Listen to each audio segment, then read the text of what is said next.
Hola, ¿qué tal amigos? Muy buenas tardes.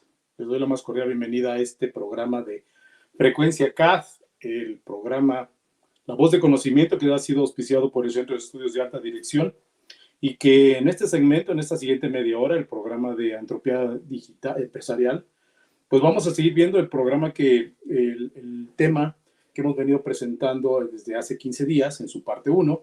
Hoy vamos a ver la parte 2 de 3 y que básicamente el tema es tecnología y humanización.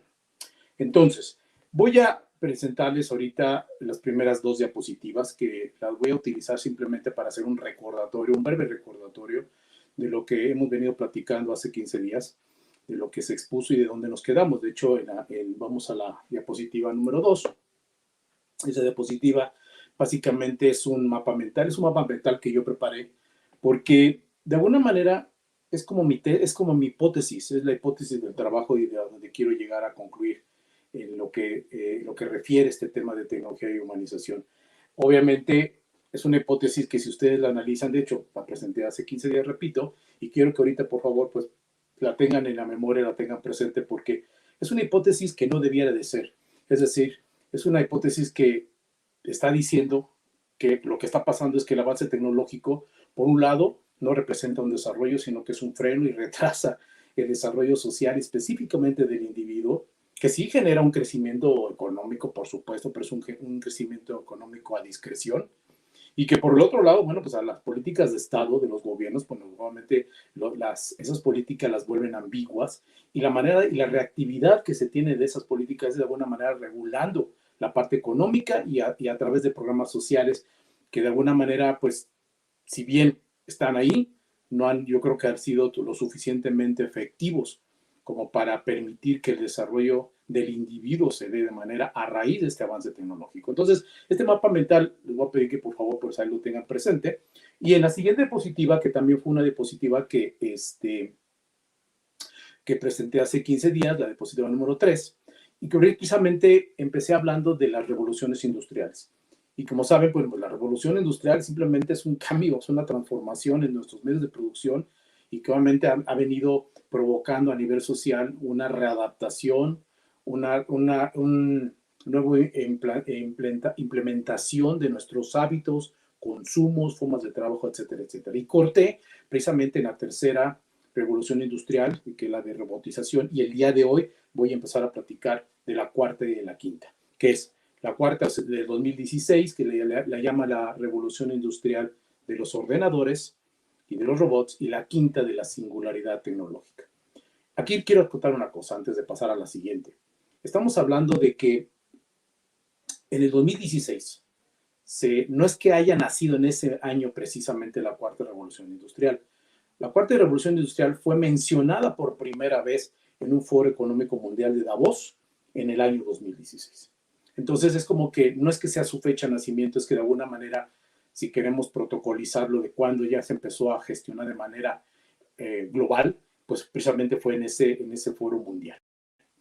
Y esta cuarta revolución industrial, pues versa básicamente pues de todo lo que son los sistemas basados en funcionalidades de ordenadores y robots.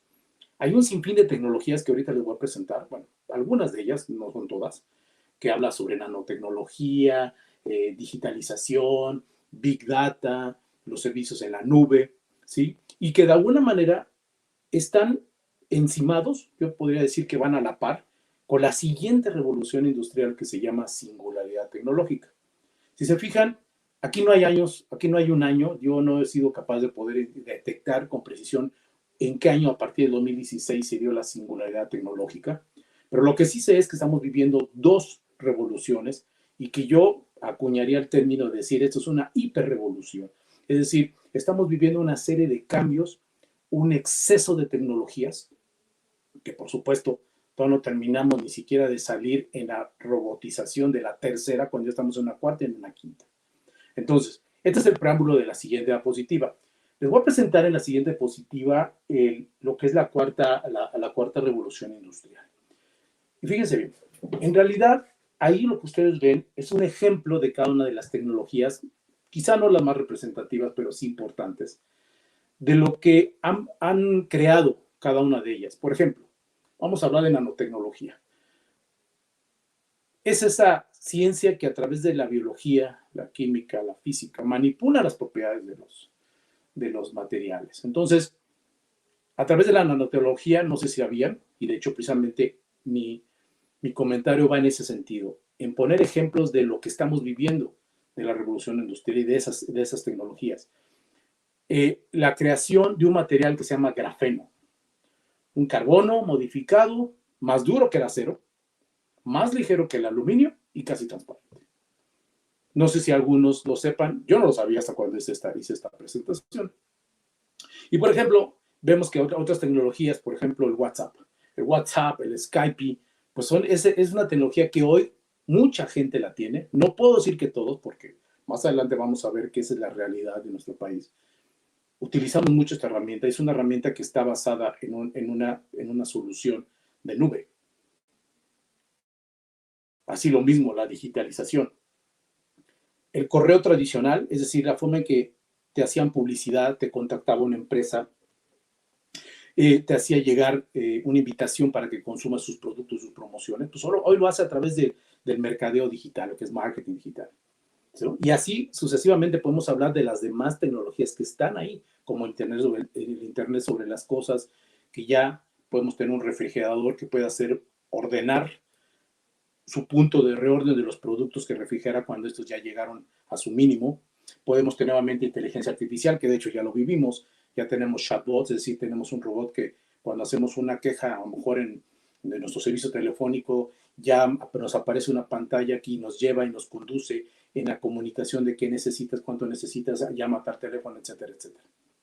Aquí esta diapositiva, estoy seguro que está creando o va a crear una separación en mi audiencia. ¿Por qué?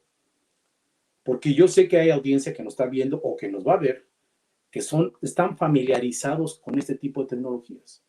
Y pueden darnos ellos testimonio y ratificar avances significativos en el desarrollo del individuo de cada una de estas tecnologías. Alguien nos puede decir, pues sí, mira, el marketing digital tiene estos proyectos, ha tenido estos beneficios, etcétera, etcétera. Y así sucesivamente. Pero también hay audiencias, y ahí sí quiero que por favor no me malinterpreten, que obviamente no están familiarizadas con esto, lo desconocen, pero que son también usuarios de ellas mismas.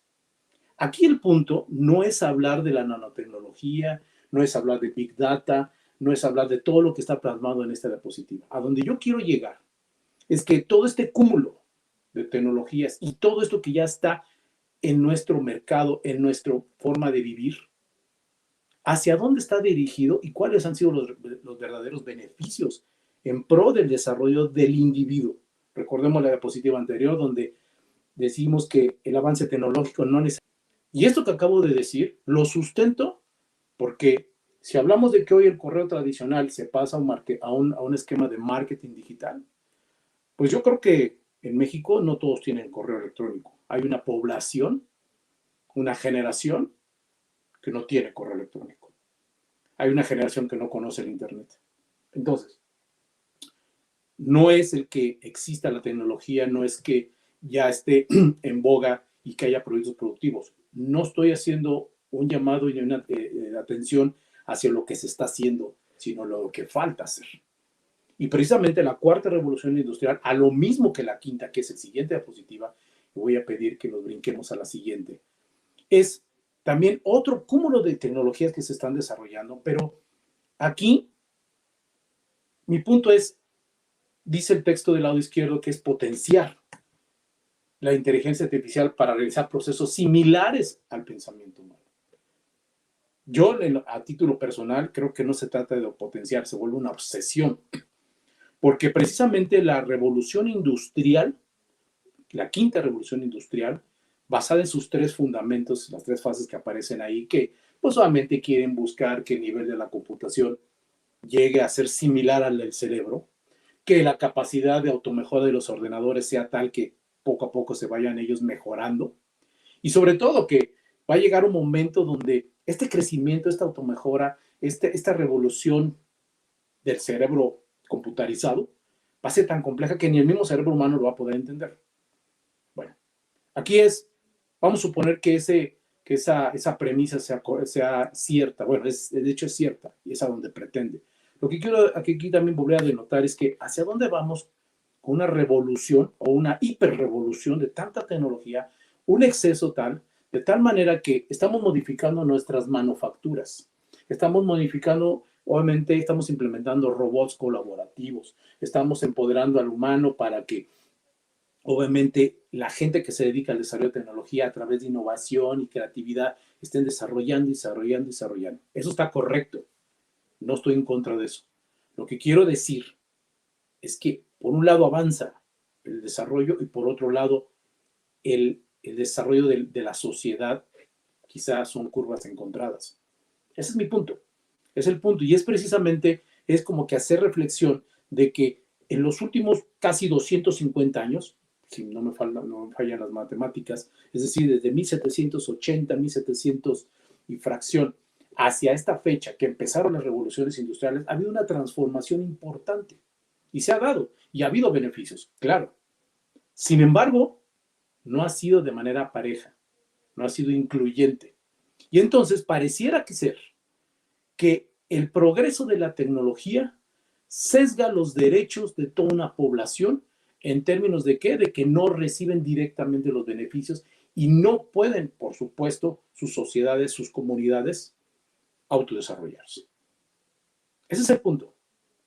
No estoy diciendo, por eso hace rato, perdón, corrijo, decía que tengo una audiencia ahorita quizá dividida porque está el que conoce de esta materia, va a decir, no, sí hay progreso, está el que no conoce y dice, bueno, pues yo apenas me estoy enterando de esto, hay gente que ni siquiera tiene idea de esto, y el tema, vuelvo a repetir, no es lo que está hecho, es lo que falta por hacer, porque precisamente ese gap entre lo que está hecho y lo que falta de hacer, esto es lo que se llama el analfabetismo tecnológico, porque no sabemos cómo llevar lo que nos falta hacia la última modalidad tecnológica, si lo queremos llamar así, como para poder garantizar el desarrollo de nuestros países. Entonces, si nos vamos a la siguiente diapositiva, la siguiente diapositiva deja de hablar ya de tecnología. A partir de este momento yo ya no voy a hablar de tecnología. Es decir, ya dejo de estar hablando de la teoría tecnológica y las historias y básicamente la enciclopedia de lo que ha venido sucediendo y lo que tenemos. En realidad, lo que hoy que estoy ahorita, a partir de este momento, estoy tratando es de hablar ya de la parte que nos concierne, que es la parte humana, nosotros, nuestra especie. Humanización es un verbo, es una acción de humanizar. ¿Y qué quiere decir humanizar? Pues simple y sencillamente es transformar algo hacia una naturaleza propia de las personas. ¿Qué quiere decir? Que si tú quieres transformar quizá una tecnología para el beneficio de tu comunidad, pues solamente tiene que tener características benignas de compasión, de solidaridad, de dignificación, de respeto, de crecimiento. No puedes tener una tecnología, no puedes desarrollar algo que está en contraveniencia de los principios humanos. Entonces, al ser la humanización un aspecto social, su cambio, su transformación, es precisamente por la característica específica y que nos distingue de cualquier ser vivo, que es el razonamiento, el aprendizaje, la cultura. Nosotros mismos somos el motor de transformación de nuestra sociedad. El tema es que no se trata que unos jalen primero y otros después y otros nunca. Entonces, la historia de la humanidad, es decir, desde que estamos hablando de los 1780 y tantos de la primera revolución industrial hasta la fecha, pues no se debe ver como un proceso genético, biológico, porque no estamos hablando de una hominización, perdónenme. Es decir, no sé si ustedes han visto en internet, hay una imagen que pone a diferentes especies, o sea, está un mono totalmente inclinado, caminando en cuatro patas. Luego el siguiente especie es uno ya medio erguido y así hasta que se va convirtiendo en un hombre y después termina sentado en una computadora, en un escritorio. Yo creo que eso no es una postura correcta porque el ser humano siempre ha sido ser humano. No es un proceso de humanización, perdónenme, es básicamente un proceso de humanización que el mismo hombre a través de su conocimiento, de su aprendizaje, de su transformación, genera su propio desarrollo. Entonces, tecnología no supedita el desarrollo de la humanización. Por eso decía yo en mi mapa mental, es que es lo que no debe de ser, es una hipótesis que no debe de cumplirse, pero parece que es al revés. Tan es así que vamos a la siguiente diapositiva. En esta diapositiva, de hecho ya voy por las últimas 3 para cerrar esta intervención. Y fíjense bien, la pregunta que estoy haciendo ahí es, ¿cuál es el argumento estigmatizador de la tecnología sobre la humanidad? ¿Qué quiere decir esta pregunta? De entrada, ¿qué es el argumento? La justificación. ¿Cuál es la justificación que tiene la tecnología para marcarnos, para marcar a la humanidad? Es decir, cuando llega un desarrollo, ¿cómo esa humanidad, esa sociedad, ese país, esa comunidad se transforma? Y pareciera ser que cuando hablamos de tecnificar a la sociedad, pareciera ser que estamos hablando de clases de individuos. Es decir, los países más altamente desarrollados, los del primer mundo, obviamente tienen una diferencia abismal contra los del tercer mundo. Y creo que eso es incorrecto, porque la tecnología no genera clases sociales. La tecnología aplicada correctamente, obviamente genera desarrollo. El tema y el reto está en cómo hacer que eso se disperse en toda la sociedad. ¿Cuál es el otro argumento estigmatizador? Y déjame decir, estigma lo quiero manejar como aquello que nos marca. Es una marca que nos pone. Y parece ser que en este caso es para mal. La democratización de la tecnología. Parece ser que pues, el uso de las tecnologías se están democratizando, se están haciendo accesibles en todo el mundo. Sin embargo, no todas garantizan una igualdad, una sociedad abierta, una sociedad global. Muchas de ellas es para manipular, la manipulación.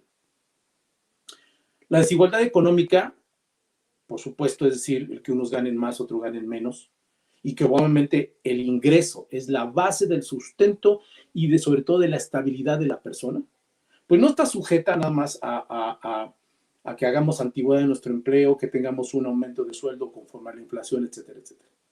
El ingreso tiene que estar, entre otras cosas, favorecido por su transformación y su evolución garantizada por medio de la capacitación, del entrenamiento, de la educación. El hombre no va a hacer por años, quizá por años sí, pero no para toda la vida, las cosas de la misma manera. A partir de que aparece la máquina de vapor, el transporte se acabó. A partir de que empiezan las máquinas de vapor, la agricultura se acabó. El arado, la forma de sembrar nuestros alimentos cambió. Entonces, ese trabajo que se ve amenazado por la misma tecnología tiene que transformarse. Y todo eso se logra a través de ¿qué? Del desarrollo de las habilidades. Si no tenemos habilidades, no hay manera de que seamos remunerados, ya sea en una empresa, ya sea en un negocio propio o simplemente en una sociedad donde hasta para dar clases pues necesitas tener una habilidad de educación y tienes que tener conocimientos. Entonces, ¿qué otros factores también nos afectan? ¿Qué otros factores la tecnología nos estigmatiza? Vamos al siguiente slide, que es el slide número 8, en donde también ahí vienen otras 3 que quiero que ustedes vean. Y precisamente dice que no solo es cuando utilizamos tecnología, pareciera ser que nos estamos basando en parámetros de eficiencia y productividad solamente. Eso no es del todo cierto, señores. Eficiencia y productividad se debe manejar no solo en un beneficio económico, sino también en una transformación del medio, de tal manera que podamos coexistir y podemos garantizar los derechos naturales que tiene el ser humano. Cuando hay un progreso tecnológico, la comunidad tiene derecho a salud, a educación, a servicios, a entretenimiento. Y parece que no es así. Cuando las empresas dueñas de los aparatos productivos implementan una solución, y hago referencia a mi mapa tecnológico, perdón, a mi mapa mental, genera un crecimiento a discreción, más no hacia toda la población. Entonces, el rico es más rico, el pobre es más pobre. Recordemos que antes de la primera revolución industrial, y esto simplemente es un comentario, había dos clases sociales nada más. La burguesía, o sea, la burguesía, la clase dominante, y la clase proletariada. Cuando se empieza a tecnificar, empieza la primera revolución industrial, la segunda, pues obviamente nacen otras clases sociales, que es la media baja, la media alta, y obviamente empiezan los movimientos sociales de Carlos Marx y la explotación del pueblo, y etcétera, etcétera. Aquí precisamente el que se genere un ingreso a través de la eficiencia de la productividad debe obviamente de garantizar también que haya los derechos de las personas, probablemente también se garanticen y crezcan. El otro punto es que para que esto se genere, tiene que haber un círculo virtuoso de generación de talento. Es decir, lo que decía en la diapositiva anterior. Si no hay entrenamiento, si no hay capacitación, si no hay educación, no hay desarrollo de habilidades y por consiguiente no hay talento. Y obviamente, ¿por qué? Porque al pasar al siguiente nivel de tecnificación, pues obviamente se necesitan nuevas habilidades. Si esas habilidades no las desarrollas, entonces ¿quién va a operar esa nueva tecnología? La tecnología es generada por el hombre, pero también debe ser para el hombre. Entonces, se trata de humanizar la tecnología, señores. Es más, este programa a lo mejor debería de llamarse, cambiar su título y llamarlo Humanización y Tecnología. Y quizá mejorarlo a un tema de humanidad y tecnología. ¿Por qué? Porque obviamente al tratar de explicar que la tecnología se debe de humanizar, es decir, que tenemos que destinar que todo el desarrollo de nuestras tecnologías, maquinarias y etcétera, etcétera, deben de estar destinadas a las funciones básicas, como cuáles, tareas repetitivas, ordinarias, sucias, peligrosas, difíciles. Eso dejar que lo haga la tecnología. Y el hombre, a través del desarrollo de talento, seguir generando conocimiento, creatividad e innovación. El ser humano nace con una capacidad intelectual, nacemos con un cerebro que se tiene que empezar a desempacar. Y eso a través de la capacitación, es a través del entrenamiento, es a través de la educación misma, es a través de un proceso de autodesarrollo. El tema es que si ni siquiera una comunidad rural, por ejemplo, en Oaxaca o en Chihuahua, ni siquiera tienen agua, pues difícilmente van a tener acceso a la educación y difícilmente van a tener un aparato productivo de sostenibilidad económica ahí. Entonces, vámonos al último diapositiva. Y en la última diapositiva voy a parafrasear a Isaac Asimov. Algunos de ustedes lo han de conocer, como saben, era un bioquímico de origen ruso, nacionalizado estadounidense. Escribió N cantidad de libros acerca de ciencia ficción, una persona con tendencias racionalistas y humanistas, ateo, y que obviamente en uno de sus libros, si mal no recuerdo, que se llama Robots e Imperio, escribió tres frases o tres leyes tres leyes de base ética para la robótica o para los sistemas autónomos. Y digo que estoy parafraseando porque el texto que ustedes van a ver ahí o que están viendo no es exactamente lo que él dice, lo estoy ocupando precisamente para el tema que acabo de desarrollar y que me sirve precisamente y que de alguna manera me está ratificando lo que he venido haciendo en estas últimas dos sesiones. La primera es que ningún sistema tecnológico debe afectar al individuo. Eso es por ley ética. O sea, el hecho que una máquina suplantar el trabajo de otra persona no quiere decir que esa persona no tenga derecho a desarrollarse para otro nivel de actividad. Dos, la tecnología pues, debe enfocarse al avance y desarrollo integral de la sociedad. Esto lo dijo el señor Isaac Asimov, quizá en los años 1940, 1950, no tengo el dato. Pero es una base ética. Y parece ser que el grumo de tecnologías que se están desarrollando, ese grumo, ese exceso, es para progresar, pero a discreción. Entonces estás separando el mundo entre los que tienen un gran desarrollo y los que no tienen nada. El tema es que cómo haces llegar a esta gente a este mundo. Ese es el punto. Y entonces, pues tenemos la constante y el fenómeno social que hemos tenido por años, que es la pobreza. La pobreza no nomás no es un fenómeno netamente económico, sino también tecnológico. Por último, la última ley de este señor que estoy parafraseando y que me permití modificar, es que obviamente La tecnología con ayuda de las herramientas de autodesarrollo, es decir, la misma tecnología se tiene que empezar a generar o mejorar a través de otras técnicas como el machine learning, como la inteligencia artificial, etcétera, etcétera, pero para el desarrollo de una tecnología superior y que no contravenga los otros dos puntos y que no afecte a las personas. El tema es que tenemos desarrollo de tecnologías, tenemos desplazamiento de la fuerza laboral, tenemos pobreza. Entonces, el crecimiento de un país, ¿cómo puede darse? El Producto Interno Bruto, ¿cómo se puede ir fortaleciendo? Si de entrada la mano de obra no solo es descalificada, sino si ni siquiera es dignificada, no está siendo entrenada. Por eso tenemos tanto desempleo, por eso tenemos un país que tenemos una mano de obra barata, pero no es porque obviamente sea algo de cual nos tengamos que enorgullecer, sino es algo que tenemos que luchar con. Entonces, habiendo dicho esto, en la siguiente sesión, que es la última parte de este programa de tecnología y humanización, y que más bien debería de llamarse o corregir el título a Humanidad y Tecnología, les voy a mostrar y voy a cerrar el programa mostrando unas estadísticas de cómo está México en materia de tecnología, cómo está en materia de Internet, cómo está en materia de educación, cómo está el desempleo, cómo ha venido cada una de las tecnologías implementándose en nuestro país, pero también cómo nos ha afectado. El punto medular de todo esto es que la tecnología tiene que ser implementable sin detrimento de los derechos de la humanidad. Y tiene que ser primero humanidad y después tecnología. No tecnología y después humanidad. Tecnificar la sociedad, yo creo que es una postura equivocada, es un planteamiento equivocado. Y de hecho, para terminar la siguiente sesión, pues tenemos que plantear un modelo mental de cuál sería esa fórmula que debiera resolver. Porque aquí parece ser que los que desarrollan tecnología y gobiernos y empresarios no es suficiente. Hay una serie de actores que todavía tienen que intervenir para que esto empiece a manejar. Señores, les agradezco mucho su tiempo. Espero que haya sido de utilidad.